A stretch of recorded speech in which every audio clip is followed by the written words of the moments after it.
del mes de la Biblia con el tema métodos de estudio de la Biblia.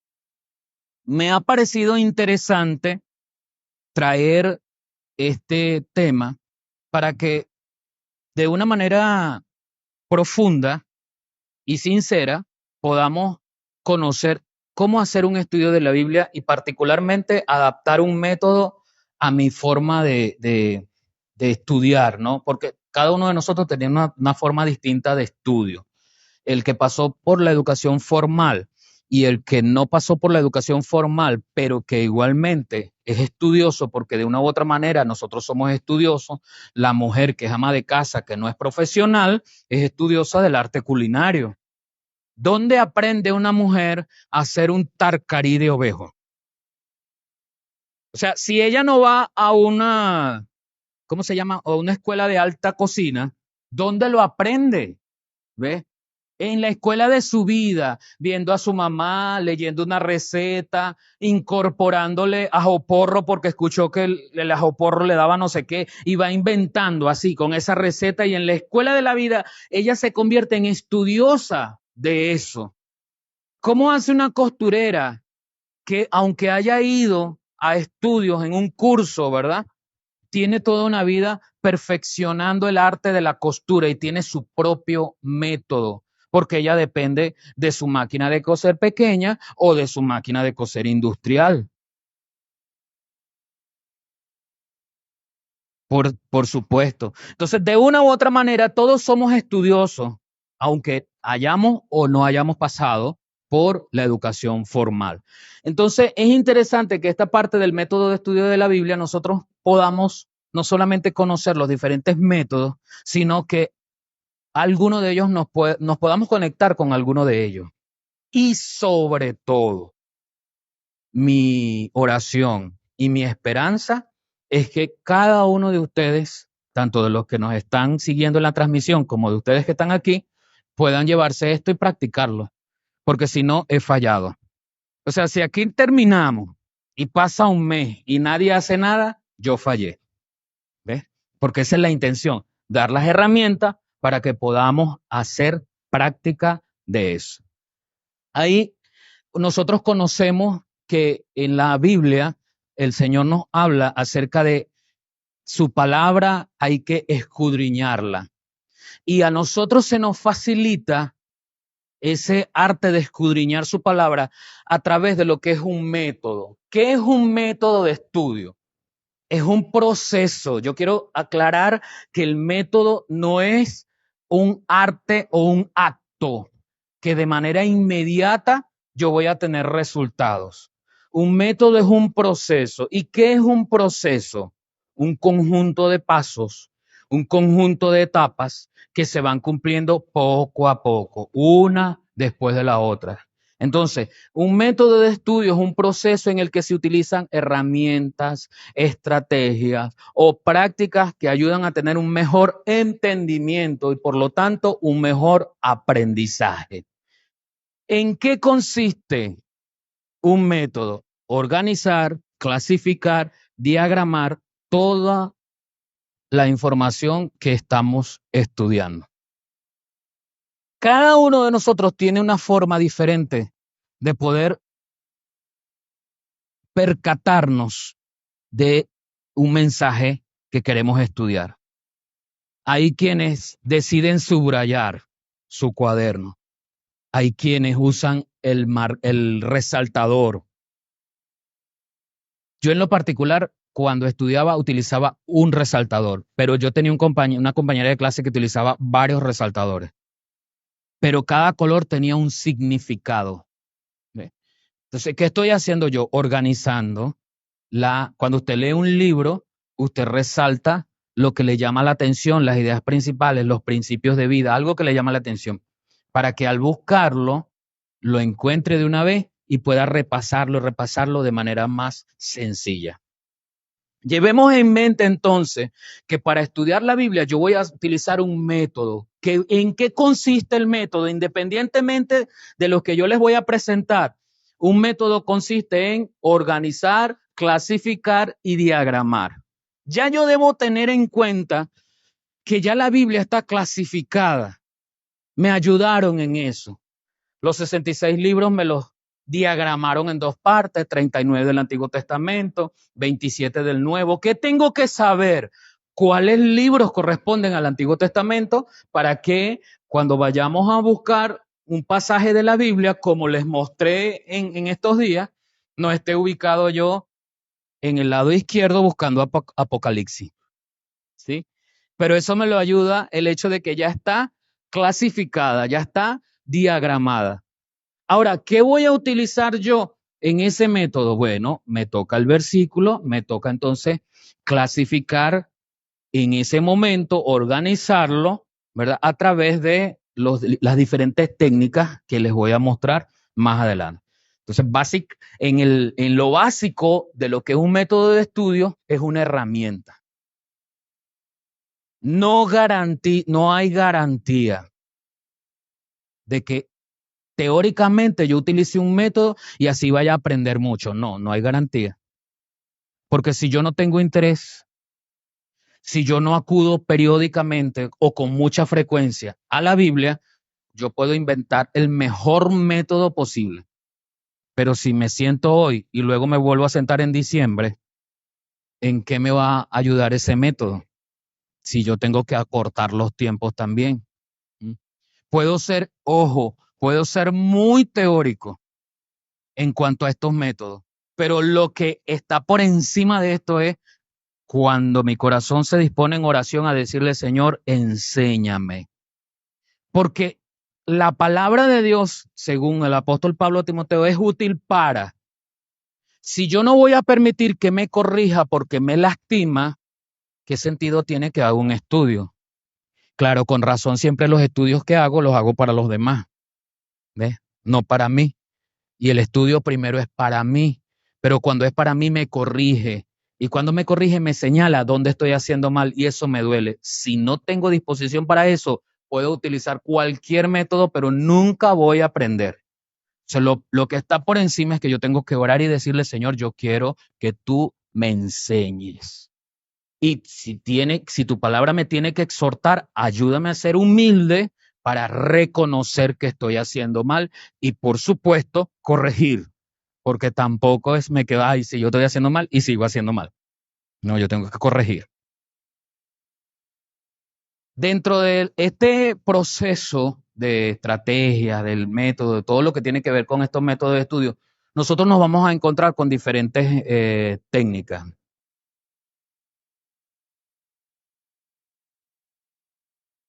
Allí yo les voy a mostrar lo que son los métodos tradicionales, que en este caso son métodos sencillos, son métodos simples, pero no estoy hablando de la simpleza en cuanto a la naturaleza, sino en cuanto a la facilidad de abordaje.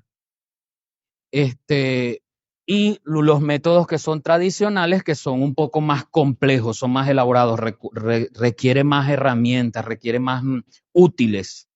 Cuando usted se va a sentar a estudiar la Biblia, después de la oración, usted necesita su libro de texto. ¿Cuál es su libro de texto? La Biblia. ¿Ve? Pero como yo voy a estudiarla, yo necesito algo más. ¿Qué cree usted que necesita? Un cuaderno. Y para plasmar algo en el cuaderno necesita un lápiz. Eso es lo básico. Ah, que usted dice, yo tengo computadora. Correcto, hágalo en la computadora. No hay problema. ¿Ve? Pero lo más sencillo, lo que es más básico, es el cuaderno y el lápiz. Eso es lo más básico para todos estos métodos de estudio. Y es importante que yo tenga mi cuaderno. Lástima que no cargo una carpeta. Sí. No, por favor, yo no recomiendo las hojitas o las hojotas por separado. Eso se pierde, se traspapela. Cuando se me acaba el fósforo y necesito encender algo, entonces arrugo la hoja y resulta que ahí era donde había hecho el estudio de la semana pasada. Entonces, no se recomiendan las hojas separadas. Adquiera un cuaderno. O por lo menos tiene muchas hojas separadas, grápelas, cóselas, péguelas, haga algo para que estén juntas de manera permanente. Entonces, el primer método y el más básico es la lectura profunda, es la lectura con detenimiento, es la lectura donde me tengo que dar cuenta ¿Qué estoy leyendo? Más allá de cuántos versículos voy a leer o de cuántos capítulos voy a leer. Más allá de simplemente hoy me toca leer, así que voy a cumplir, voy a marcar tarjeta porque hoy me toca leer. ¡Ran! Y en la tarde de ese día que leí en la mañana o al siguiente día después que leí en la tarde o en la noche, no me acuerdo qué fue lo que leí. No, la lectura profunda es la lectura que usted recuerda que ayer leí, que Jonás hizo esto y que hizo aquello. ¿Sí me explico? Más allá de que yo conozca la historia, reconozco la lectura. ¿Qué me va a permitir la lectura? Centrarme en leer y meditar en textos para descubrir su significado interno. Entonces la lectura profunda me hace hacer un alto y me dice, ay Dios, ¿verdad que sí? Como dijo el hermano Daniel ayer, si nadie ha visto cara a cara a Dios, pero por el otro lado dice que sí lo vio, ¿cómo es eso? Y eso hace una pregunta. Hay respuestas que pertenecen a los misterios de Dios, perdón, hay preguntas que pertenecen a los misterios de Dios, pero cuando yo leo de manera profunda, me doy cuenta de eso. ¿Ves? Y me dispongo a estudiar. No encontré la respuesta porque me hace falta técnica o porque en definitiva no está allí, pero me dediqué a estudiar. ¿Ves? Si hice una lectura profunda, me voy a dar cuenta de detalles. ¿Cuántos sabían que el apóstol Pablo es el autor de Romanos, pero no fue su mano la que lo escribió? ¿Ves? Entonces, no te creo, no, sí. Pero en el capítulo 16, cuando se está despidiendo, el autor de la mano, que el escritor de la mano que lo hizo, se identifica. Yo Tercio. ¿Ves? Pero si yo leo y leo y leo y no le pongo cuidado. ¿Mm? ¿Usted ha leído el Salmo 119? Voy a hacer una pregunta que lo va a llevar a que usted haga una lectura profunda. ¿De qué trata el Salmo 119? ¿Ves? Es la lectura profunda la que me hace detenerme, la que me hace reflexionar. Ah, esto, quizás hago esta anotación. ¿Ves? No estoy buscando nada, no estoy estructurando nada, no estoy clasificando nada, pero estoy meditando y reflexionando. Cuando yo leo que el Señor Jesús enseñó acerca de esto y esto, ay, yo lo debo hacer. Y yo recuerdo, ay, yo lo hice la semana pasada, me siento bien porque obedecí al Señor. Ve, o sea, esa es la lectura profunda. La lectura profunda enfatiza la reflexión personal. La lectura profunda no me va a llevar a decir, esto es con la hermana Katiuska. ¿Verdad que sí? Porque aquí está diciendo que los chismosos no irán al reino de los cielos. ¿Ves? No, la lectura es conmigo. Esto es conmigo. La palabra dice que los murmuradores no entrarán en el reino. ¿Ves? Es conmigo. Es personal. ¿Sí? Tenemos otro método tradicional, que tanto como la lectura profunda, ya interviene una investigación, que es el estudio palabra por palabra. Tomo un capítulo o unos textos en plural y al leer tengo que investigar qué significa esa frase, cuál es su contexto anterior, cuál es su contexto posterior. Y lo más importante, hermano, yo se lo insistía mucho a mis estudiantes. Cuando yo me encuentro con una palabra que desconozco, normalmente la paso por alto. No voy al diccionario para saber qué significa. Si yo estoy leyendo la Biblia y me encuentro con una palabra que no sé qué significa, lo más lógico en el estudio palabra por palabra es que tenga mi diccionario a un lado y busque qué significa, o en el Google, qué significa tal palabra, tal término. Eso es estudio palabra por palabra. Es esencial para comprender la gramática, el significado y la intención del autor. Esto es indispensable, ¿por qué? Porque nuestro castellano es muy diverso, es profundo. Y acuérdense que la Biblia no fue escrita ni por venezolanos ni para venezolanos.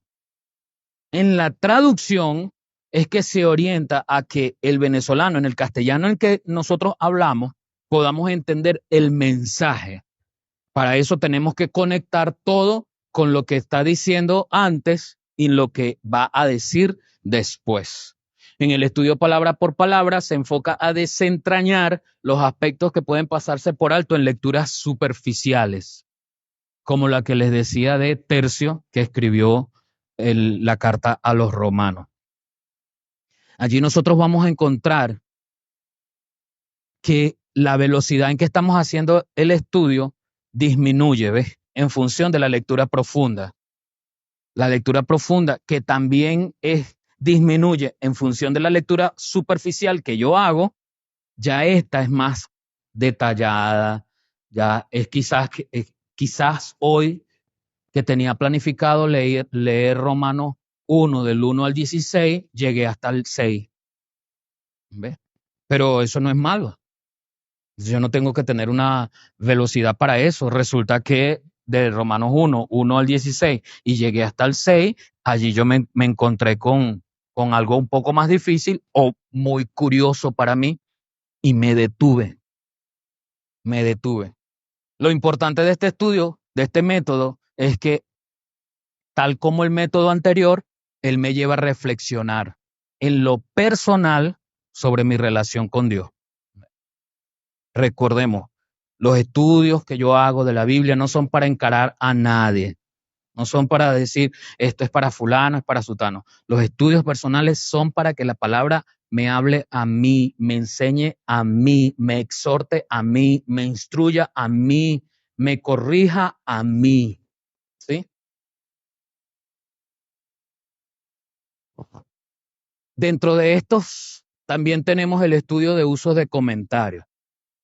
Quizás yo estoy leyendo una de las cartas, por ejemplo, 1 Corintios 13, yo me lo sé, ¿verdad? Si yo hablase en lenguas humanas y angélicas, lenguas, pero yo quiero saber lo que un teólogo expresa acerca de 1 Corintios 13. Entonces yo voy a buscar una lectura comentada de 1 Corintios 13, a ver qué piensa ese teólogo acerca de ese estudio que él le hizo, y eso me va a generar a mí un punto de vista también.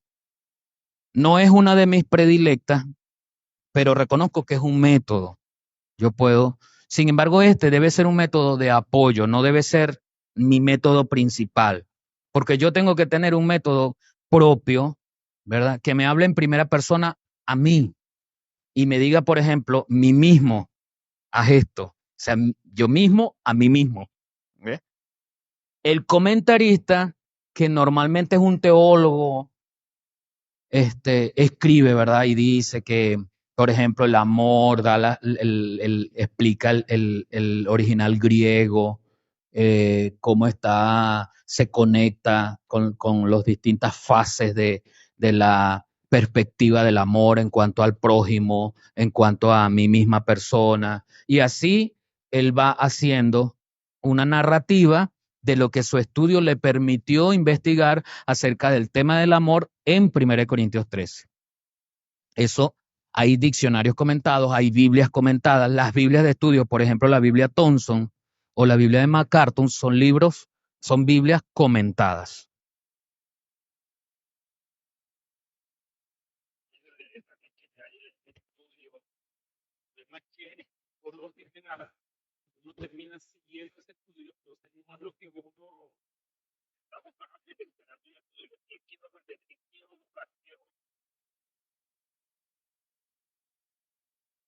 Correcto, Daniel coloca algo en el tapete, pues en la mesa, coloca algo sobre la mesa. Al nosotros hacer un estudio por comentario, existe la posibilidad de que yo siga ese comentario y termine haciendo mi estudio en función de ese comentario. Por eso yo les decía que lo importante es que, aunque él es parte de un método de estudio, él no sea mi tipo de estudio principal, sino que yo lo pueda utilizar como un anexo, quizás para saber, por ejemplo, cómo se escribe la palabra amor en griego, en 1 Corintios 13, a ver qué dice él y qué significa esa palabra en griego. Quizás para saber cómo entender eso de el amor no busca lo suyo. Porque yo tengo una idea para explicar eso de no busca lo suyo, pero vamos a ver qué dice el comentarista tal acerca de no busca lo suyo. O sea, ese tipo de estudio a través del uso de comentarios tienen que ser complementarios. No, no debería ser mi fuerte, ¿sí? Los comentarios, devuélvelo un momento, los comentarios muchas veces exploran el significado histórico, cultural, lingüístico del texto, permitiendo una comprensión más rica de la lectura. Entonces, yo no me voy a quedar con lo que está diciendo el comentarista. A mí me interesa es que me diga la parte cultural, la parte histórica. De repente, yo desconozco lo que significa hoy el valor de las dos blancas que echó la viuda allá en la narrativa que nos cuenta el Señor Jesús. Pero a través de un comentario de un teólogo, quizás allí encuentre lo que hoy pudiese ser la conversión de las dos blancas. Y eso me va a ayudar a mí a tener una idea del valor hoy de esas dos blancas. Así, yo debo recurrir a eso como una alternativa que me permita conseguir cierto tipo de información. Tenemos métodos más específicos, igual son métodos tradicionales, pero son menos generales que los dos anteriores, que los que les mostré anteriormente. Tenemos lo que es el estudio temático. Usted, antes de abrir la Biblia, usted dice, a mí me interesaría estudiar, por ejemplo, el amor. Entonces usted sabe que hay dos textos que usted puede tomar. En su mente se viene Juan 3:16 y 1 Corintios 13. Usted va a estudiar el amor, pero usted lo va a hacer en Juan 3:16 y en 1 Corintios 13. ¿Ves? No va a tener una lectura nada más de un solo capítulo o de un grupo de versículos seguidos, 1, 2, 3, 4, sino que está en Juan, está en 1 Corintios y se acuerda que Primera de Juan también dice que nos amemos unos a otros. Entonces usted incorpora en su estudio Juan 3:16, 1 Corintios 13 y Primera de Juan. ¿Ves? Entonces, ¿qué es lo importante del estudio temático? Usted elige el tema de su interés, recopila los versículos, analiza y reflexiona de esos versículos. Usted dice, ay, yo quiero estudiar acerca de la venida de Cristo. Pues tiene que ir a Isaías, Jeremías, tiene que ir a Mateo 24, tiene que ir a Apocalipsis y hacer un tema acerca de la venida de Cristo. Sin embargo, ese tema es muy amplio, al igual que el amor. El amor es demasiado amplio. Aun cuando yo diga el amor de Dios, eso es demasiado amplio. Entonces yo trato de ser un poco más específico. Yo quiero estudiar, por ejemplo, el carácter de la santidad de Dios. ¿Y qué es lo primero que tengo que hacer? Después que elegí el tema, recopilo los versículos, estudio cada uno de esos versículos que tienen que ver con la santidad. Algunos de ellos la van a caracterizar, otros la van a definir, otros me van a dar un ejemplo. ¿Ves? Así como dice el Salmo, es como el buen óleo que desciende sobre la vara. Así me está dando un ejemplo cuando me dice es como, está haciendo una analogía. Y finalmente tengo que reflexionar. Al analizar, reflexiono cómo eso se aplica a mi vida. No es a mi esposa ni a mis hijos, es a mi vida. No es al diácono ni al pastor, es a mi vida. No es a la hermana ni al hermano, es a mi vida. Tenemos otro método que es el método de observación, interpretación y aplicación. Ese método, al igual que el método temático, me dice observa, pero en este caso yo no voy a elegir un tema. En este caso yo voy a elegir un capítulo, un versículo o varios versículos. ¿Se ve la diferencia? El primero es temático, el segundo es textual. Observación, interpretación y aplicación. ¿Qué voy a observar? ¿Qué dice el texto? Para observar qué dice el texto, tengo que ver, en este caso, a quién va dirigido. No es lo mismo cuando el apóstol dice, el apóstol Pablo, por ejemplo, dice, yo, Pablo, apóstol de Jesucristo, por la voluntad de Dios, a los hermanos que están en Corinto. No es lo mismo a el apóstol Juan cuando dice, o al apóstol Pedro cuando dice, a las iglesias que están en la dispersión. Son dos comunidades distintas. Y esas dos comunidades distintas no es lo mismo a que el apóstol Pablo dice, yo Pablo a Timoteo, porque es una carta personal. ¿Sí? Tengo que ver qué dice el texto, a quién va dirigido, qué mensaje tiene. Voy a interpretar si ese mensaje es para mí hoy, porque si usted está leyendo allá donde dice que Judas fue y se ahorcó, pues a menos que usted haya vendido al Señor por 30 piezas de plata, no le recomiendo que haga lo mismo, ¿no? Sí, me explico. Hay cosas que no son para hoy, para usted. Usted tiene que interpretar bien cómo lo aplico a mi vida. Indudablemente todo estudio debe terminar diciéndome cómo lo pongo en práctica. Si me está hablando, por ejemplo, de la humildad o del servicio, al final de mi estudio yo me debo preguntar, ¿cómo puedo yo entonces servir? ¿A quién le voy a ir a limpiar la casa? ¿A quién le voy a dar la cola? ¿A quién le voy a ir a llevar un platico de comida? ¿A quién voy a ir a acompañar en el hospital? ¿A quién voy a ir a acompañarlo un rato en la tarde para que se desahogue hablando y hablando porque está solito o solita? Porque es que a veces pensamos que, no, es que yo tengo una hernia, no puedo ir a limpiar, pero usted puede ir a sentarse con ese anciano, con esa viuda, con ese hombre, con esa mujer que están solas y necesitan hablar. Despréndase de 2 horas en la tarde y va y habla, ¿ves? Con ese hermano, esa hermana, con ese familiar que lo necesita y usted está sirviendo. Pero indudablemente cada vez que yo hago un estudio, yo necesito decir la aplicación para mi vida, ¿cuál es? Y ponerlo en práctica. Porque una cosa viene precedida de la otra. De nada me sirve decir, ay, yo ya aprendí que debo servir y que puedo hacerlo dándole la merienda a fulano. Pero del dicho al hecho, si nunca lo hago, realmente no aprendí nada. Realmente no aprendí nada. Hay otros temas, hay otros métodos, pero son más profundos, ¿sí? Son más profundos, son más elaborados, son más complejos. Ojo, no complicados, sino complejos o estructurados.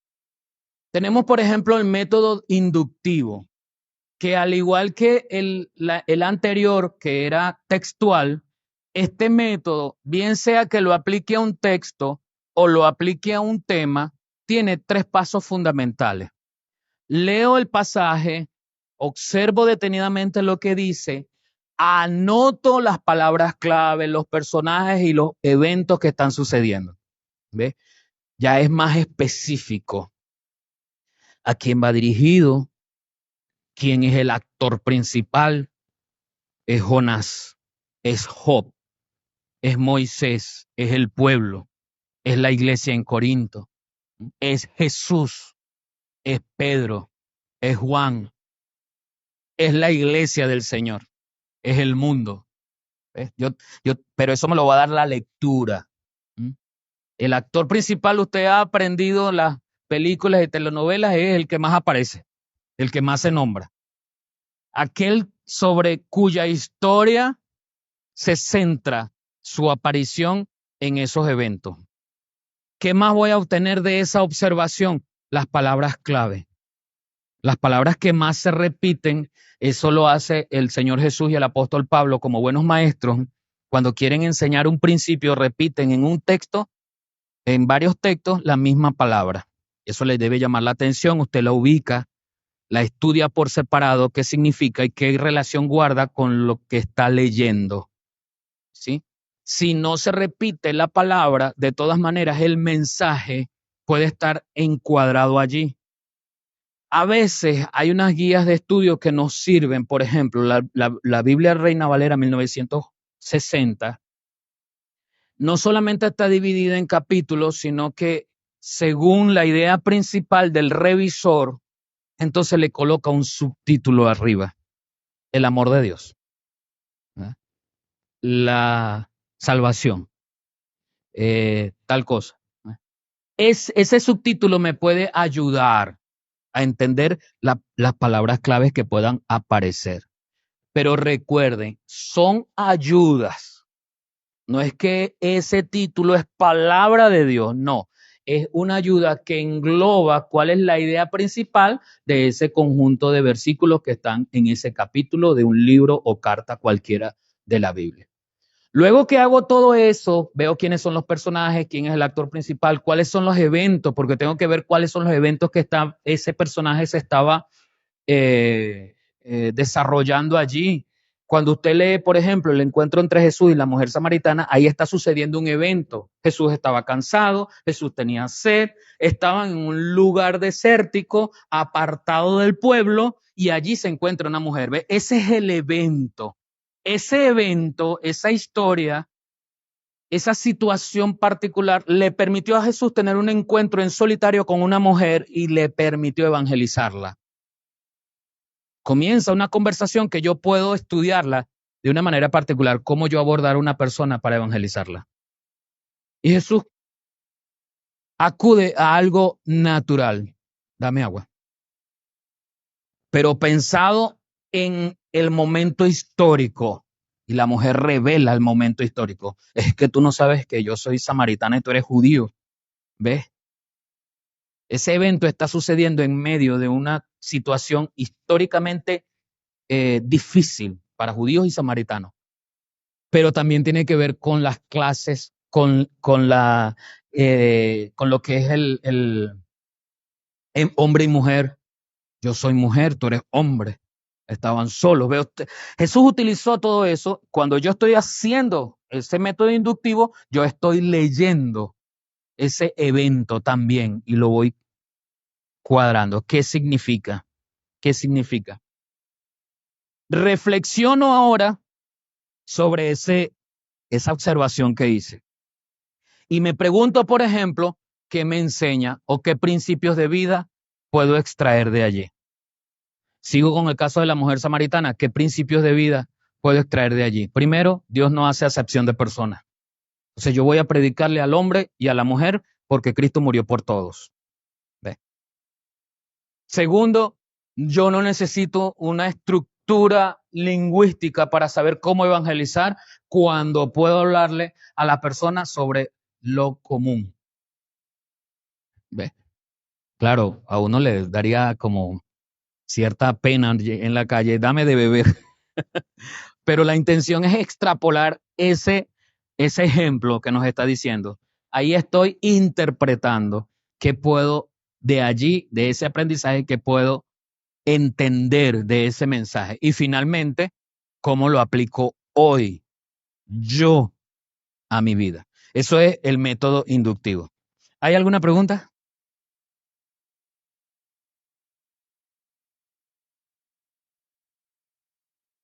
Tenemos otro método, en este caso, un poco más específico, que es el método histórico crítico. ¿Qué hago yo con este tipo de método? Yo voy a estudiar el contexto histórico, cultural, político, incluso económico de esos textos que yo estoy leyendo, sobre todo si son textos que tienen que ver en el Antiguo Testamento con historia o en el libro de Hechos o en los 4 evangelios. Lo cultural importa mucho. En el estudio de la parábola de las 10 vírgenes, nuestra forma occidental de casarnos, yo lo he explicado en otras oportunidades, es que el novio espera aquí a la novia. Pero en la cultura del Asia Media, por allá, en ese tiempo era al revés. Era la novia la que esperaba al esposo. Por eso, o al novio. Por eso es que se habla en la parábola de las 10 vírgenes, que el novio tardaba y las doncellas, las vírgenes, se adormitaron. El cortejo que le indicaba al novio dónde estaba la novia, lo hacía las doncellas, las vírgenes. Y el propósito era más de ubicación y dirección que de estilo. Ellas le indicaban al novio, es por aquí. No era solamente de pararse ahí, era así como para que los vestidos se vean bonitos, ¿ves? Porque nuestra cultura occidental es distinta. Cuando nosotros hacemos un estudio de método histórico crítico, estamos estudiando específicamente qué sucedió en ese punto histórico, en esa línea de tiempo, allá en el 420 después de Cristo, en el 500 antes de Cristo, toda esa línea, qué estaba pasando allí, y me ubico en esa línea y por lo tanto debo buscar otros instrumentos, otras herramientas, otra bibliografía que me hable de historia universal, que me complemente, por ejemplo, qué pasaba en la edad de bronce, en el tiempo del Israel naciente, la edad de hierro, ¿ves? Cuando salió de la edad de piedra, todo eso está allí en ese punto histórico en toda la Biblia. Hago un análisis literario tratando de entender cómo está escrito. Es la diferencia de los 5 libros poéticos cuyo género literario es la lírica, la poesía. Entonces yo entiendo que se está narrando la trágica historia de Job a través de una poesía.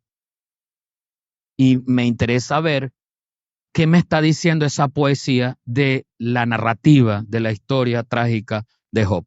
Por ejemplo, en el caso de los libros proféticos, el estilo literario de la profecía en el que se escribe allí es más complejo aún. ¿Por qué? Porque se habla de símbolos.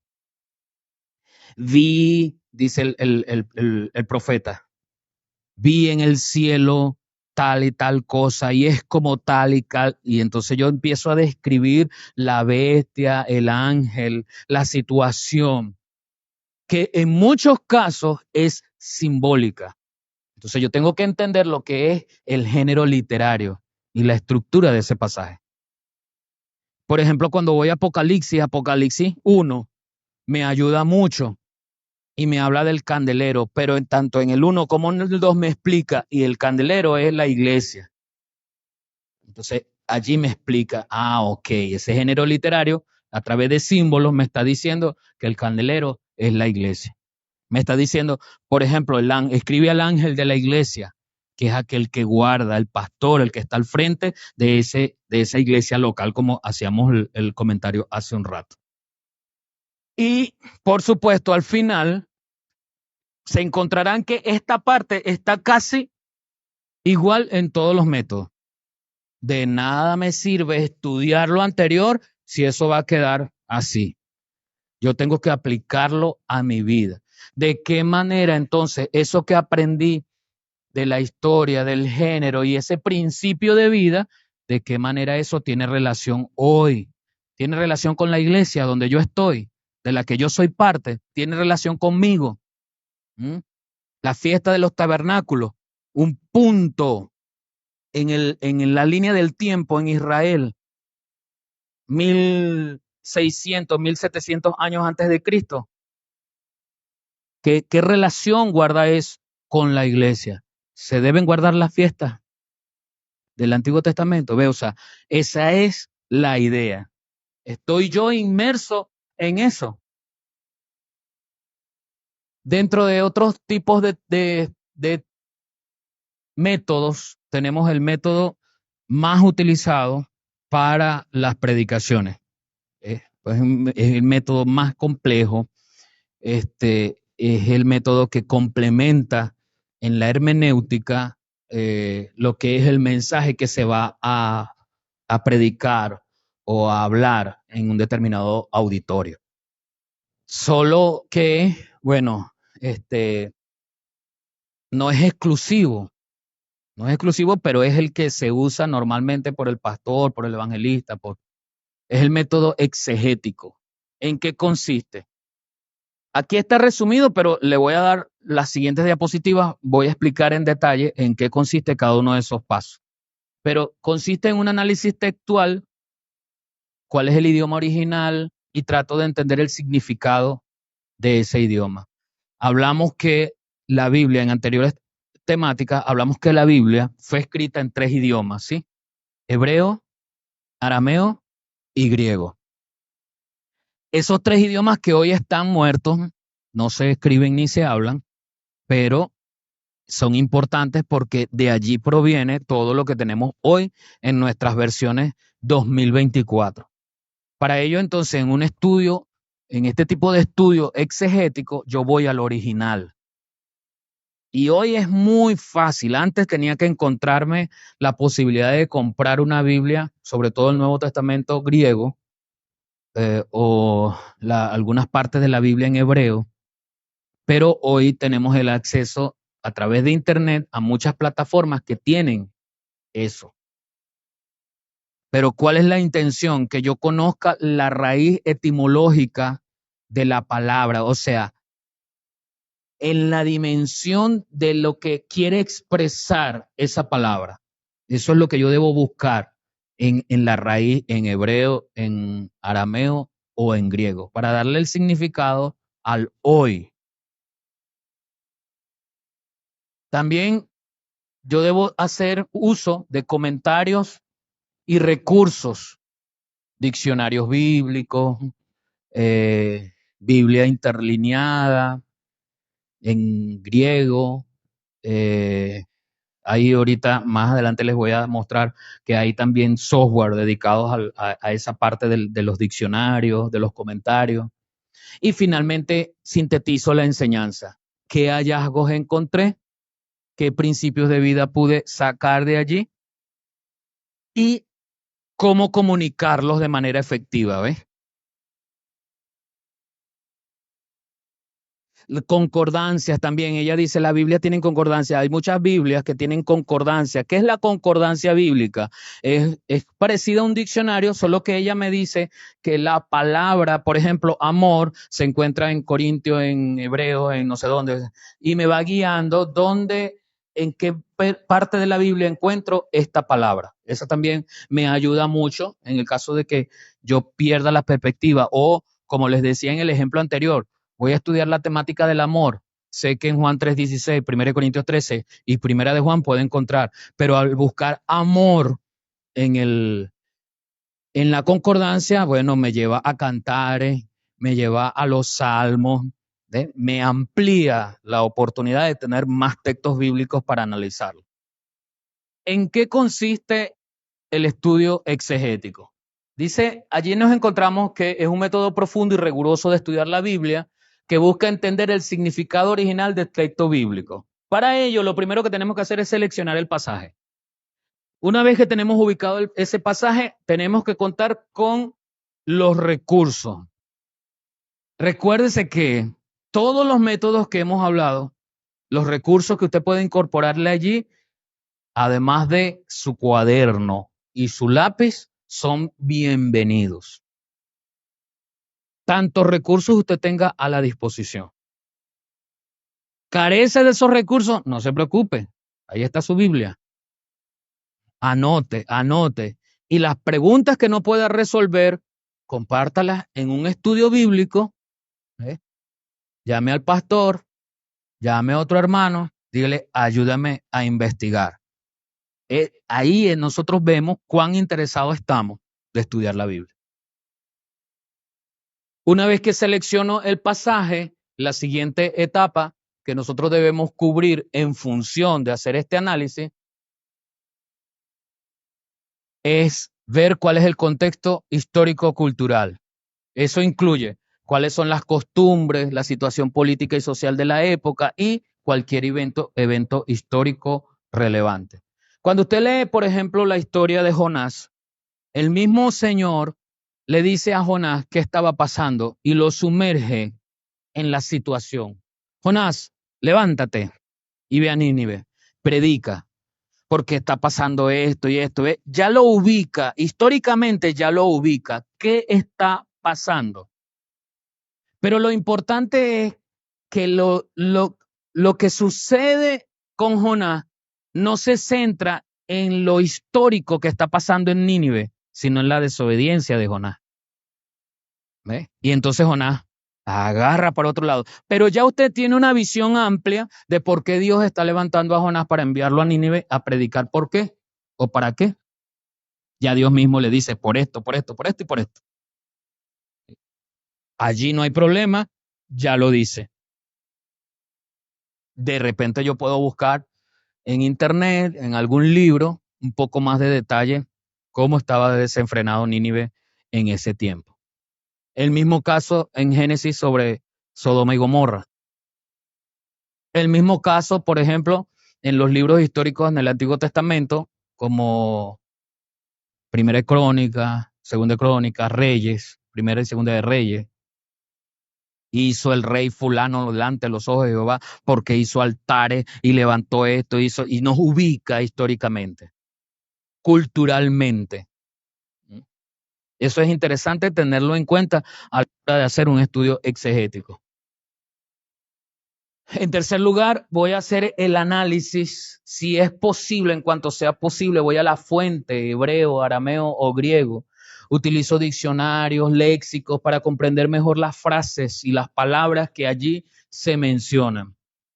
Quizás yo hasta ahora no llevo un tema, yo solamente estoy estudiando los principios, agarrando la historia, la cultura, estoy tomando eventos, qué está pasando con esa sociedad. Después que yo tengo esa información, es que yo voy a armar, guiado por el Espíritu Santo, yo voy a armar el mensaje. Y eso va a depender del tema, de la temática que se quiera abordar: santidad, amor, pecado, justicia, juicio.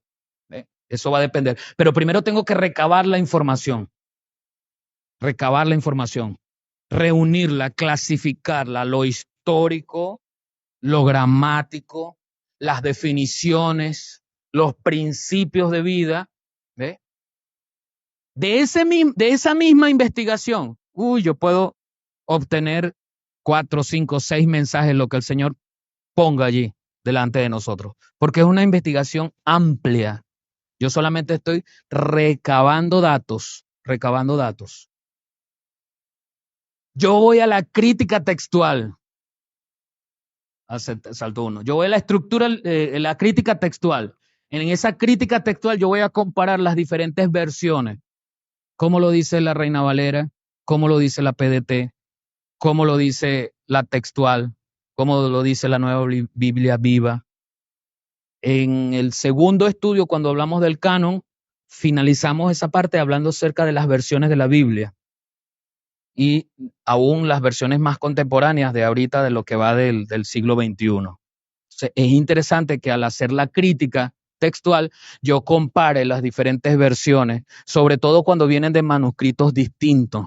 Acuérdense que hablábamos en esa parte de que hay 3 códices que son los más antiguos, las copias más antiguas, y ellas hablan de manera diversa acerca de la historia en la Biblia. Presenta un lenguaje distinto una de otra, diferencias entre las palabras, algunas son sinónimos muy evidentes, otros quizás un poco más complejos. Allí yo voy a recurrir en esa comparación para entender finalmente lo que me está diciendo, cómo me lo está diciendo, qué quiere decir. Luego, en la quinta etapa, voy a estudiar sobre la estructura literaria.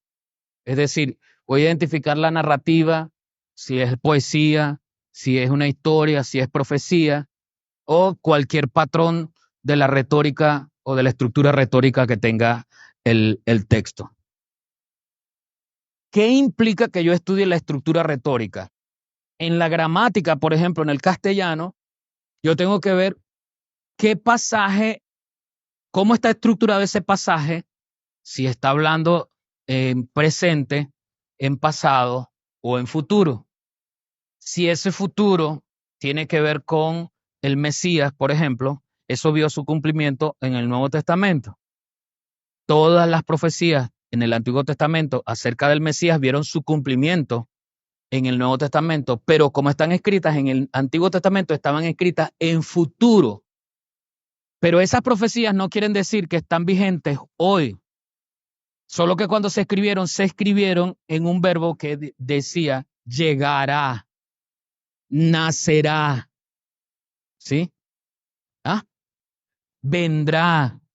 Ese es un verbo en futuro. Eso es lo que es la estructura retórica, cómo se está narrando si es plural. Por ejemplo, cuando nosotros hablamos tan rápido, y un concepto aquí se nos termina entendiendo uniyes, pero es uneyes. Es lo mismo que en el Salmo. Aderezas mesas delante de mí, pero ¿cómo es el texto? Aderezas mesa delante de mí en presencia de mis angustias. Es igual cuando hablamos de los frutos del Espíritu Santo. Es el fruto del Espíritu Santo. Entonces, yo tengo que saber distinguir singular, plural. Y de eso tengo que darme cuenta. Y cuando lo estoy recitando o haciendo mención, debo tener cuidado de que no se me vaya la S. ¿Ve? Los frutos del Espíritu Santo son. No, es un fruto porque me habla del fruto del Espíritu Santo y yo siempre en mi mente lo veo así como la mandarina, que es una sola fruta y por dentro tiene varias semillas. ¿Ves? No, las pepitas, las semillas, por ejemplo. Entonces yo lo veo así, es un fruto y por dentro tiene varias semillas.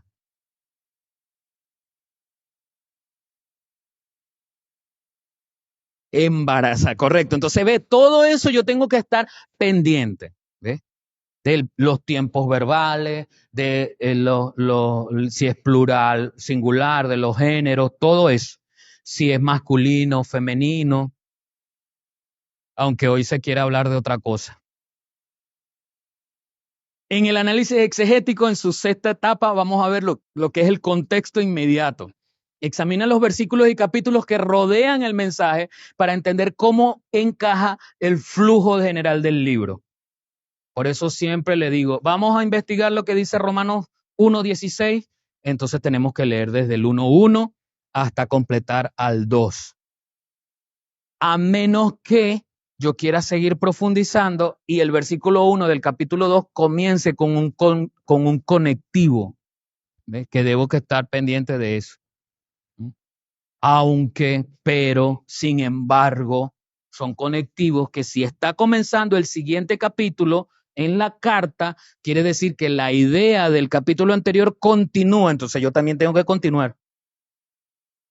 La carta a los romanos, sobre todo, es una carta que difícilmente yo pueda separar los capítulos, difícilmente. Son capítulos que se conectan. Pásame la Biblia, por favor.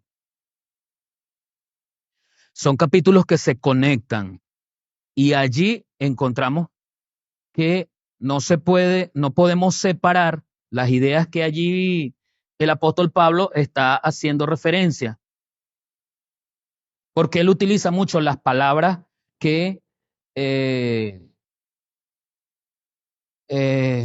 lo que es las preguntas. Como maestro, él utiliza mucho lo que es pregunta-respuesta. Por ejemplo, él termina el capítulo 3 diciendo con una pregunta, versículo 31. Luego, por la fe, invalidamos la ley en ninguna manera, sino que confirmamos la ley. Aparentemente termina allí, pero cuando leemos el capítulo 4, él comienza preguntando, de esa respuesta que dio, comienza preguntando, ¿qué pues diremos? ¿Qué pues diremos? ¿Que halló Abraham nuestro padre según la carne? Entonces no podemos separar el capítulo 4 del capítulo 3, debemos conectarlo y tenemos que continuar la lectura. Por eso allí habla de el contexto inmediato, versículos y capítulos anteriores y posteriores. La interpretación teológica es una reflexión sobre el significado teológico del pasaje, es decir, Dios haciendo presencia en ese pasaje. ¿Qué está enseñando Dios? ¿Qué me está enseñando a mí? ¿Qué revela este texto sobre Dios, la humanidad y la relación entre ambos? Por eso dice el significado teológico. Allí está presente Dios en esa batalla, en esa conversación, en esa sanidad, en esa expulsión de demonios, en esa profecía. Allí está presente Dios. ¿Qué me quiere decir? ¿Cuál es la relación que tiene la humanidad y Él? Esa es la perspectiva teológica que siempre debemos buscar en los pasajes. Fíjense otra vez, aplicación práctica. ¿Ves? No puedo utilizar ningún método sin que termine con cómo se aplica ese mensaje a mi vida, a mi vida. ¿Qué debo salir de allí? Debo considerar los principios y las enseñanzas que puedan aplicarse a la vida contemporánea. ¿Qué prácticas extraer? ¿Qué lecciones podemos encontrar allí? Si no hago eso, aunque haya hecho el 90%, aunque haya hecho las 7 etapas anteriores, no tengo propósito del estudio. Fue algo de mero conocimiento, se me va a quedar aquí en la mente. ¿Ves? Sé mucho. Hay muchas personas que saben muchos versículos. No, Isaías dice esto. No, Santiago dice aquello. No, pero usted lo ve y son desordenados porque no se lo aplican correcto. Entonces, hacer el estudio con las 7 etapas anteriores y no llegar a esta es en vano. Se me va a quedar en el puro conocimiento. Y el puro conocimiento para nosotros como creyentes no nos sirve. Tenemos que llevar ese conocimiento a la práctica, porque es lo que Dios quiere. El análisis exegético es una herramienta poderosa para profundizar en la comprensión de la Biblia y comunicar su mensaje de manera efectiva. Luego que nosotros utilizamos el método exegético, normalmente pasa por una herramienta que se llama homilética, que nos ayuda entonces a organizar el mensaje para transmitirlo ordenadamente, ¿sí? No perder la idea, porque el mensaje es muy amplio. Entonces, normalmente tenemos que buscar un tema y titular ese tema de una manera más específica, entendible, porque lo vamos a explicar. Esto en el caso de que yo continúe para comunicar esas verdades a través de una predicación. Pero indudablemente, al aplicarlo hasta la etapa 8, puedo comunicar esas verdades con mi ejemplo, con mi testimonio. ¿Ibas a decir algo, hermano? Ah. Así que cada uno de estos métodos tiene sus fortalezas. Puede ser más adecuado para algunas personas o situaciones o para otras no, ¿sí? Lo importante es encontrar el método que se adapte mejor a tu estilo de aprendizaje y a tus objetivos. Si tu objetivo es aprender individualmente, si tu objetivo es aprender para enseñar porque eres un pastor, porque eres un evangelista, porque, bueno, eres un maestro de escuela bíblica dominical, o eres un maestro y quieres, o no eres ningún titulado por ningún lado, pero tú quieres tener la oportunidad de hablar en la calle de Jesús, haz tus estudios. Lo importante, hermano, es que los métodos que vimos no son uno mejor que otro, solo que se sitúan particularmente para algunos objetivos y cada uno de ellos se va a adaptar a tus posibilidades. En esta función de en algún momento, en una oportunidad de prédica o trabajando en alguna enseñanza, me ha pasado que estoy trabajando sobre un versículo y obviamente busco apoyo en ese versículo para profundizarlo. Pero cuando voy al apoyo, veo que también me interesa lo que dice el apoyo allí, ¿verdad? Entonces, y termino en otro apoyo. Cuando me doy cuenta, tengo un estudio muy amplio, ¿cierto? Entonces, quisiera saber si, bueno, eso ya sea el Señor allí ministrando, pero la efectividad, la profundidad de un estudio amplio es mucho mejor que uno objetivo, o sea, ¿cómo te digo yo? Si me quedo solamente con el principal. Eso depende del para qué. Eso depende del para qué. Si tú vas a tener una enseñanza para este domingo, para mañana o para... Necesitas centrarte en lo que el Espíritu te ha indicado que predique, el amor de Cristo, por ejemplo, la salvación, el pecado. Resulta que durante ese estudio tú te diste cuenta que hay un versículo que te llamó la atención, tú vas a predicar sobre el pecado, pero el versículo te está hablando de la venida de Cristo. Bueno, tú lo anotas y lo dejas allá porque tu interés inmediato es que llevas el mensaje tal día. No es descartable, no, lo anotaste, le pusiste un ojo, lo resaltaste, pero tu interés inmediato es el mensaje que vas a dar. Si tu interés es estudio personal, en uno de los métodos dijimos que tú estás recabando información. Lo que tienes que hacer es, por ejemplo, cada uno de nosotros tiene una forma de percibir el encuadre o percibir la clasificación de diferentes maneras. Haces un mapa conceptual, haces un cuadro comparativo y anotas toda esa información, porque total es tu enriquecimiento personal. Solo tienes que complementar el hecho de llevar todo hasta el final. ¿Cómo lo aplico en mi vida? Entonces, todo va a depender de la intención. ¿Cuáles son los objetivos del estudio? O sea, ¿qué voy a dar que no sé? O sea, eso, ¿para qué se lleva el estudio y a quién va a alcanzar el estudio? Sí, sigue. En la que estábamos hablando de la interpretación contextual, yo les traigo esta idea. Hay que entender lo que es la aplicación contemporánea, convertir mensajes anteriores, antiguos, en mensajes actuales. Eso requiere un cuidadoso tratamiento. Por eso lo resalto acá. Aunque es palabra de Dios, la fiesta de los panes sin levadura, yo debo contextualizar históricamente dónde quedó la fiesta de los panes sin levadura y si la iglesia lo tiene que cumplir hoy. En ese estudio interpretativo, contextualizando, yo voy a decir la aplicación de hoy de la fiesta de los panes sin levadura. Si yo no filtro eso a través de Cristo en mi interpretación, en mi estudio exegético, yo puedo determinar que hoy la iglesia debe cumplir con la fiesta de los panes sin levadura. Pero yo estoy obviando todo lo que la palabra me dice, que era indicativo acerca de esas fiestas, lo que significa Cristo. Y Cristo cumplió ya esas fiestas. Yo no las debo cumplir porque no voy a poder cumplirlas como debe ser. ¿Sí me explico? Pero eso es palabra de Dios, está en la Biblia, es una verdad. Pero no quiere decir que es una verdad para hoy. Fue una verdad en su momento.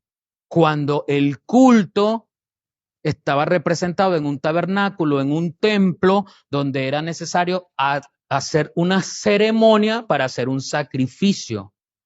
¿Ve? Ahora el sacrificio no es de un animal externo, sino de Cristo en mí.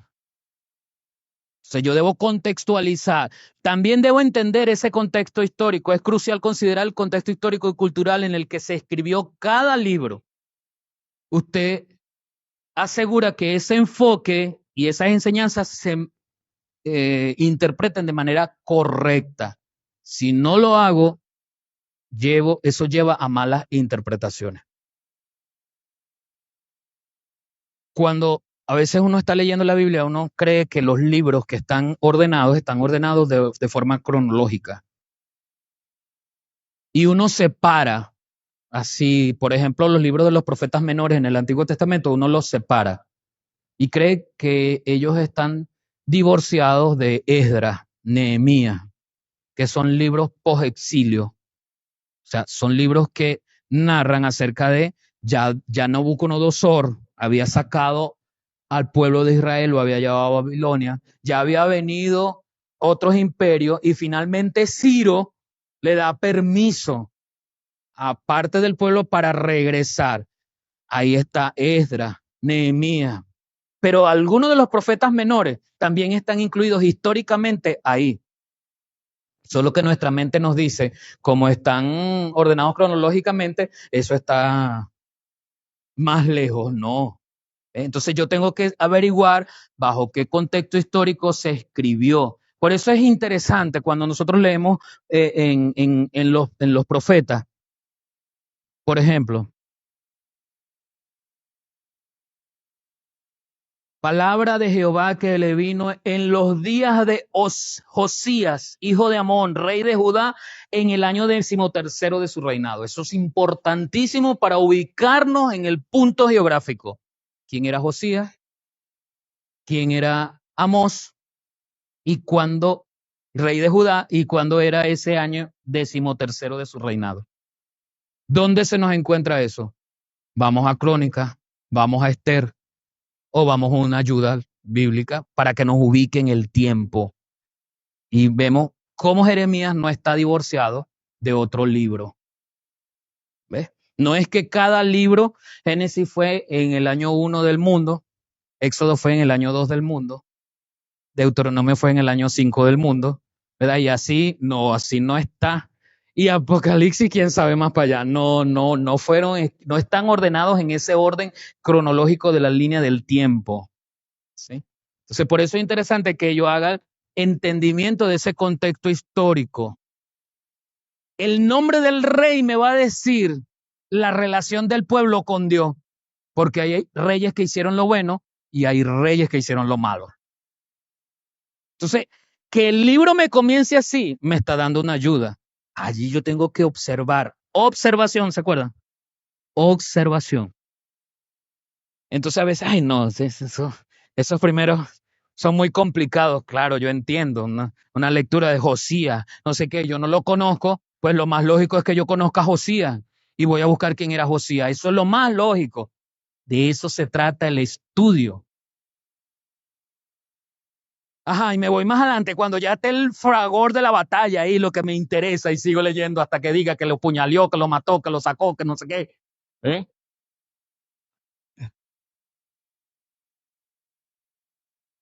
Cientos Re- años. repite. Hay un libro de la Biblia que nombra la historia que duró el pueblo de Israel 400 años aislado del Señor. Sí, después de Malaquías, Yeah. hasta antes del nacimiento de Jesús, hay 400 años de silencio donde no hubo profeta que hablara en nombre de Jehová. Sin embargo, hay libros históricos que narran lo que sucedió durante ese tiempo. Algunos de ellos son los libros apócrifos que aparecen en la Biblia católica. ¿Ves? Primera y segunda de Macabeos, por ejemplo. Son libros que narran durante esa parte histórica. Sí.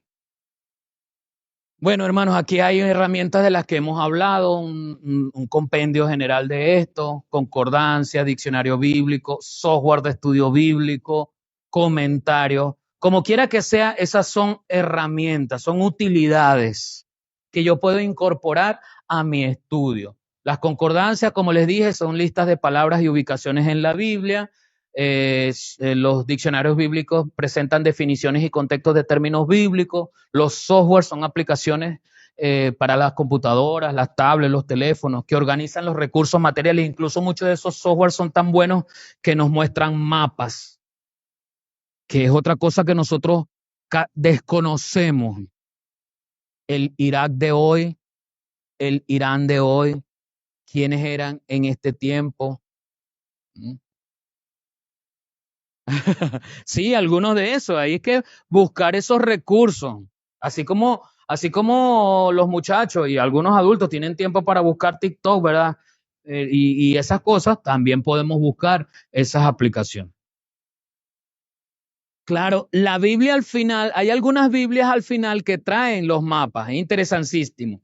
Solo que en la parte de software, pues es un poco más sencillo uno buscarlo allí, pedir, hacer la solicitud de tal tipo de mapa, agrandarlo, ponerlo más pequeño, mandarlo a imprimir. ¿Ah? Sí. Esa es de manera general las herramientas. Aquí está lo que son grúas de estudio, es decir, algo que apoye mi estudio, ¿ves? Que me ayude. ¿Qué función hace una grúa? Ayudar, auxiliar, levantar, ¿sí? Grúas de estudio. Están los grupos de estudio bíblico. En nuestro caso, aquí en la Iglesia de Jesucristo de Amor, hemos desarrollado lo que se llama Casa sobre la Roca, un proceso celular donde se estudia la Biblia y se evangeliza al mismo tiempo. Eso es perfecto. El altar familiar, la familia allí, son grupos de estudio. Tenemos los estudios online. Volvemos a ese recurso en Internet que tanto podemos aprovechar. Grupos de estudio, foro chat en las diferentes plataformas, Telegram, WhatsApp y otras comunidades virtuales. Dentro de las tendencias modernas, explicando lo que es la los software, la computadora, las aplicaciones de celular y todo eso, tenemos este nuevo método que está revolucionando, ¿verdad?, nuestra forma de estudiar, que es precisamente ir al Internet. Yo quiero hacer un alto aquí y detenerme en ser juiciosos a la hora de buscar alternativas de estudio. Veamos todo eso como un complemento que nos ayuda, no como un suplemento o un cambio. No. Si usted va a estudiar para que la palabra le enseñe, no debe estudiar un estudio que hizo otro. No, léalo, ¿verdad? Y que le ayude a guiarse. Pero no lo debes estudiar para ti como si fuese tuyo, porque lo hizo otro. Trata de hacer el tuyo. Pero tenemos, por ejemplo, aquí nos habla del estudio de la Biblia está evolucionando con el uso de la tecnología, pero no solamente eso, se ha incorporado otros enfoques interdisciplinarios. Por ejemplo, la psicología, lo que es del alma. El apóstol Pablo dice que nosotros somos seres que tenemos alma. Y la psicología es una ciencia que estudia el alma, los sentimientos, las emociones. No está del todo errado que veamos el concepto psicológico del ser, cómo es, cómo le afecta. Solo que la psicología, por eso, ella es una herramienta, pero no podemos guiarnos por la psicología porque la psicología infantil, la psicología educativa, la psicología en general, la clínica, pues en función de los sentimientos y de la aceptación de quiénes somos, te dice, no, acéptate como tú eres. Tranquilo, eso no tiene nada de malo. Y le da rienda suelta a muchas cosas que no debemos darle rienda suelta porque la palabra recuerda que nos dice, todas las cosas me son lícitas, pero no todas me convienen. Entonces no se trata de que tú estás en un cuerpo de hombre, tú eres una mujer atrapada en un cuerpo de hombre. ¿Ves? Entonces la psicología te lleva por allí. Pero evidentemente la psicología te va a decir qué es el ser sentimental, cómo se expresa ese ser sentimental. Y puede ser que encontremos algunas ayudas, por ejemplo, a aquel texto que nos habla de la raíz de amargura. Y entendemos por qué una persona que ha guardado tantos le crece una raíz de amargura. Pero la solución no estará en la herramienta psicológica que yo estoy buscando. Igual sucede con la sociología, el estudio de la sociedad. Nos ayuda a comprender cómo era el pueblo en ese entonces, cómo es el pueblo hoy, hablando del mismo pueblo de Israel, pero no puede utilizar la sociología como un fundamento para explicar lo que bíblicamente ella no puede explicar. Sin embargo, son estudios, como lo dice allí, interdisciplinarios que suman para que nosotros tengamos una óptica un poco más ampliada. Bueno, finalmente, 3 principios fundamentales abarcan los métodos de estudio de los cuales hablamos. Comprensión profunda, importancia del contexto y colaboración comunitaria. Es decir, el estudio bíblico en comunidad. Yo lo planteo personalmente, pero una de las fórmulas de ayuda es en colaboración con otros hermanos en la reunión de las células, la iglesia, el servicio del domingo, qué sé yo.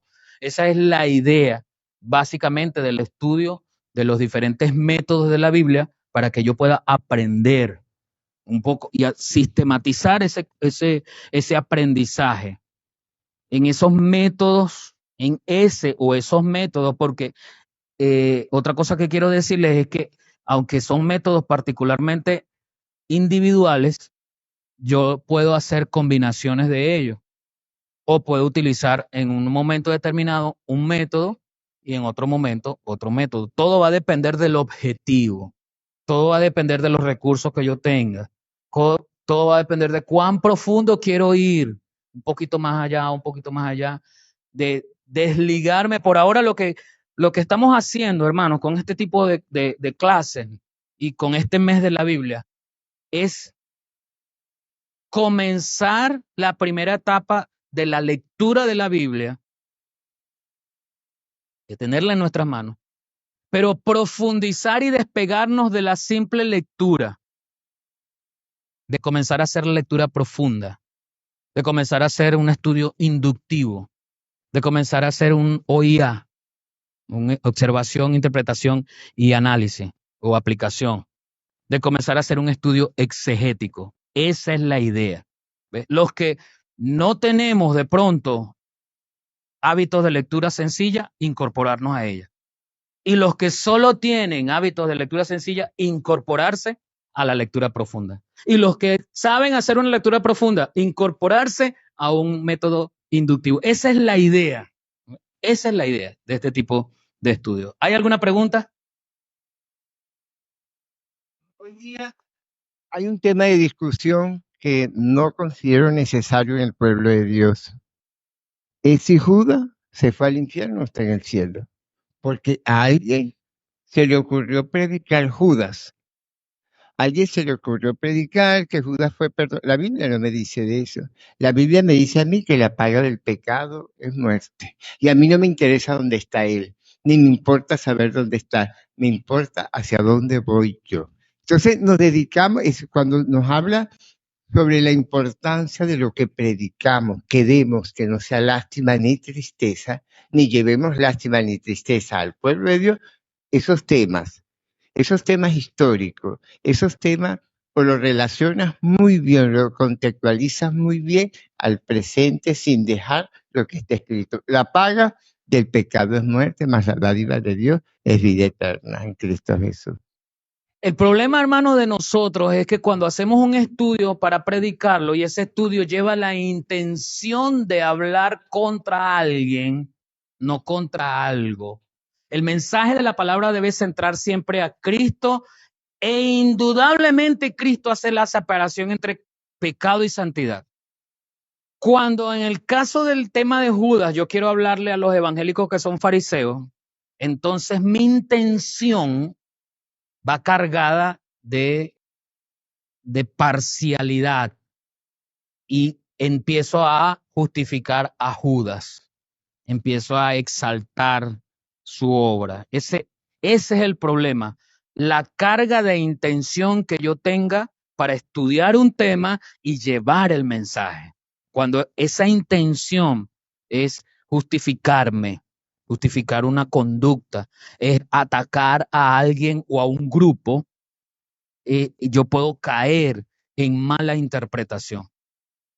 En la interpretación de la predicación, del mensaje, cuando yo hablo del pecado, ahí entra todo el mundo que se moleste quien se tenga que molestar si está en pecado. Para eso es la palabra. Hablábamos el domingo que la palabra corta, revela, disecciona, ¿ok? Pero a manera general, cuando yo preparo con intención, ahí le doy pie a la mala interpretación y empiezo a justificar lo injustificable. Hermano Héctor. Bueno, a mi opinión, en conclusión, el cristiano de hoy en día tiene esa herramienta que es la palabra de Dios y todos estos métodos que usted nos está dictando. Pero cada día tenemos que avanzar hacia profundamente de la palabra para estar más cimentados en la doctrina del Señor Jesucristo, en el cambio que quiere Dios en nuestras vidas para ponerlos en práctica, por lo menos, ¿por qué tenemos que diezmar en nuestras vidas? ¿Por qué tenemos que no desviarnos ni a la izquierda ni a la derecha? Porque sabemos la recompensa que hay. Entonces cada día tenemos que estar afirmados, escudriñar la Escritura, porque esa es la que nos va a llevar, como se dice, a la vida eterna, como lo dijo el apóstol Pablo. He alcanzado la carrera. Como se dice, es mantenernos en la palabra, como se dice, porque manteniéndonos en la palabra, sabiendo bien la doctrina, bien estudiado lo que tenemos que hacer, no vamos a ser bamboleados por vientos, como dice la palabra de doctrina farsa, pues no es nada. Y lo peor, hermano, es que al hacer caso omiso de eso, somos desobedientes al Señor, porque el Señor dice en su palabra que nosotros debemos estar alerta contra los engañadores y los falsos maestros. ¿Cómo vamos a estar alerta contra los engañadores y falsos maestros si yo no estudio la palabra?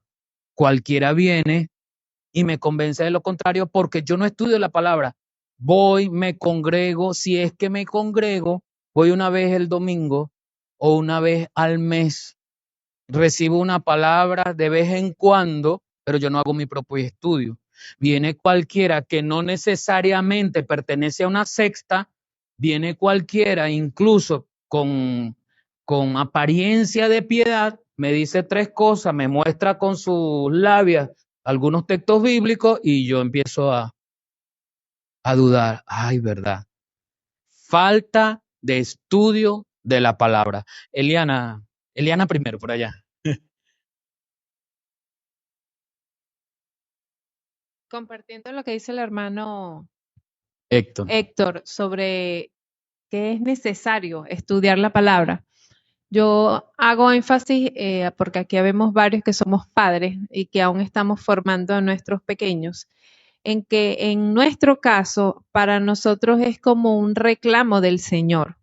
O sea, prácticamente Él con su amabilidad y su generosidad nos está diciendo, exhortando a que sí nos tenemos que preparar, porque si no vamos a ser ni pastores y no vamos a ser líderes de grupos, ni nada de eso, ni nos vamos a parar a dar conferencias, estamos sí con la responsabilidad de formar así sea a un solo hijo que tenga, de ese nos van a pedir cuenta. Entonces, ese niño, si usted decide incorporarlo a otros grupos, allí van a surgir las dudas que van a poner en prueba esa fe que usted le enseñó.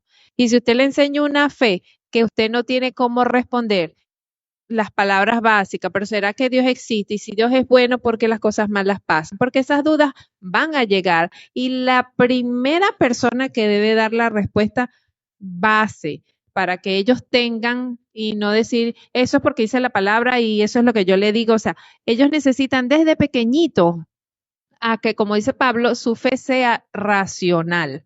¿Sí? No a que crean por razones y datos científicos que, ay, sí, mira, la palabra es verdad, sino de que es posible que toda la aplicación de nuestra fe sea racional desde pequeñitos. Entonces, para que cuando ellos vengan con esas dudas, uno no se quede así mirando para el cielo pensando que, o sea, la idea es que la duda surja, más bien orar porque tu niño se te ocurra las 1001 preguntas y que seas tú el que estés preparado. Allá tú, sí, la pregunta llega y tú no estás preparado. Entonces, por eso es que sí es importantísimo estudiar.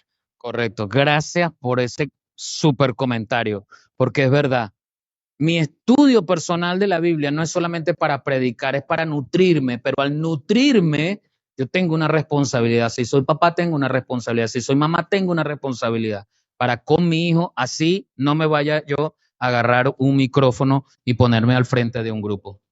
Sí, bueno, gloria a Dios para apoyar el comentario de la hermana. Hoy precisamente en horas de mediodía estaba con mi hijo mayor y estábamos hablando de lo que es doctrinal, no es doctrinal, y él tiene,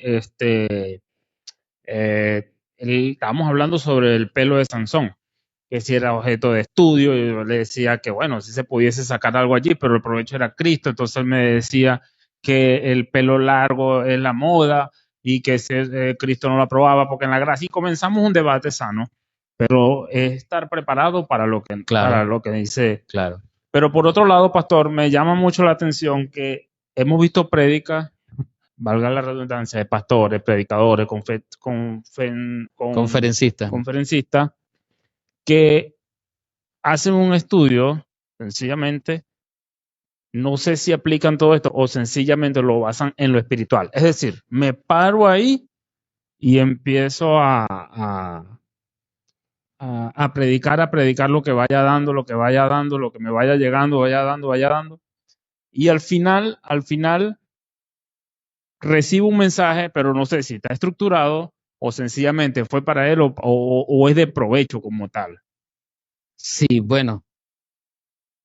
Partimos del hecho de que esto es de manera individual en lo que yo quiera crecer en el Señor. Para mí como pastor es una doble responsabilidad porque tengo que hablar y transmitir un mensaje de parte del Señor. Lo hago lo más ordenadamente posible y uso estos métodos. Pero aun cuando yo no use estos métodos, sino que sea algo empírico, yo debo de todas maneras en ese mensaje centrar a Cristo. Entonces lo importante de esto es que el predicador o el maestro que está allí frente a un micrófono enseñando, aun cuando no tenga estos métodos, centre a Cristo en el mensaje, centre lo que él el perdón, la sangre de Cristo para salvación, la vida eterna, el carácter de Cristo como Dios en su divinidad. Eso es lo importante. Si lo centra y no tiene método, está dando un mensaje. ¿Ve? No es debatible, está dando un mensaje. Ahora, puede tener todos los métodos de estudio bíblico y no centra a Cristo, igualmente es debatible ese mensaje. Porque todo mensaje debe presentar a Cristo, su obra, su acción, su carácter, vincularlo con nosotros, independientemente del tema y del título que yo le coloque al mensaje. Entonces, todo se resume a eso. Sí, pastor, y sumado a eso, que si está entregando un mensaje cristiano, cristocéntrico, en algún momento tuvo que pasar por la palabra y en algún momento tuvo que ordenar, Por eso te digo, en la lectura profunda, simple. Correcto, es posible que sí, es posible que algunas personas lo hacen y no lo saben, que no saben que lo están haciendo, que están haciendo el método o alguna parte de ese método, pero lo hacen. Quizás no han ido a un instituto teológico, quizás no son académicos graduados en la universidad o en el bachillerato, pero hacen a su estilo empírico, hacen su propio método. Pero a la final, cuando Dios, a través de su Espíritu Santo, inspira en el predicador el mensaje, ese mensaje es sobre su Hijo, es sobre Cristo. ¿Ves? Independientemente del método de estudio. Entonces hay una carga allí, Oscar, el hermano.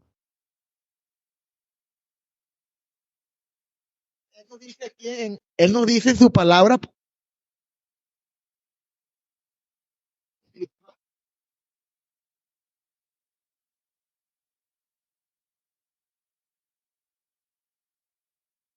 Escudriñar las escrituras porque en ellas os parece que es contra la vida eterna. Un contexto de leyes, de como se dice, de reglas, para poder salir adelante, para no fracasar en la vida. Porque el Señor Jesucristo, él triunfó y nos dio esa enseñanza para que nosotros también la pongamos, porque si no la ponemos en práctica, no hacemos nada. Claro. Esa es la guía. Ese es el manual correcto. Y cada uno la tiene. Dice Susana, esta es la guía. Sí, y cada uno tiene esa guía en su mano. Por eso le decía hace rato, partiendo de un comentario que se hizo, estamos desobedeciendo si no escudriñamos la palabra, porque nos manda a estar alerta contra los engañadores y los falsos maestros. Yo me dejé engañar, yo me dejé convencer por una falsa doctrina, por un falso maestro. Ese falso maestro tiene su responsabilidad, pero yo también tengo mi cuota de responsabilidad porque no estudié la palabra. ¿Sí? Amén. El Señor dijo, mi pueblo perece por falta de conocimiento. Una vez, hacen como 10 años más o menos, una amiga, compañera de trabajo, ella se metió, empezó a ir a la iglesia de los mormones y ella quería, como ella me veía, que yo siempre hablaba de la palabra de Dios, que esto, y ella empezó a invitarme. Y yo le decía, no, amiga, es más, yo te invito para la iglesia donde yo voy, para la congregación. Y ella me decía, no, es que tú estás errada. Y yo le decía, ¿errada en qué, amiga? Y de hecho me llevaba a... Llegaban allá, hermano, llegaban allá. Pero es que yo quiero un estudio contigo, con tu esposo, yo le decía, no, amiga, yo tengo esta. Y esta es la que me enseña. La palabra. Aquí tengo todo, amiga. Y tú tienes una, bueno, tienes la tuya. Entonces, guíate por la tuya, yo por la mía. Y me dijo un día, ay, amiguita, yo te quiero mucho. Me rindo, me rindo. Yo te quiero mucho, pero vamos a dejarlo hasta ahí y bueno, está bien, somos las mismas. Hasta aquí llego, no te trato de convencer más. Y no me volvió a invitar más ni me llevó más a los mormones. Está bien. Bueno, hermano, gracias a Dios por esta oportunidad. De verdad es satisfactorio para mí haber tenido todo este tiempo, aunque todavía nos hace falta el domingo para cerrar este ciclo de mensajes en relación a la Biblia. Ha sido satisfactorio para mí estos 4 lunes de estudio de clase bíblica, su asistencia, el poder transmitir a través de nuestras cuentas, tener ese material allí. Próximamente el 26 de septiembre saldrá a la luz un material que preparamos aquí dedicando precisamente lo que es el proceso de desarrollo de la Biblia en español. Muy interesante, les animamos para que cuando salga pueda aprenderse de él y compartirlo. Entonces, bueno, hasta aquí, póngase sobre sus pies.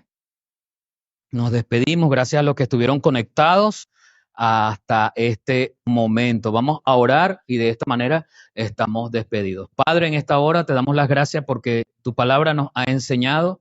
Has sido tú el que nos has traído porque pusiste en nosotros el querer como el hacer según tu buena voluntad. Gracias por cada uno de los presentes acá de manera presencial, por los que estuvieron conectados virtualmente. Gracias, Señor, porque has puesto en nosotros el querer estudiar tu palabra.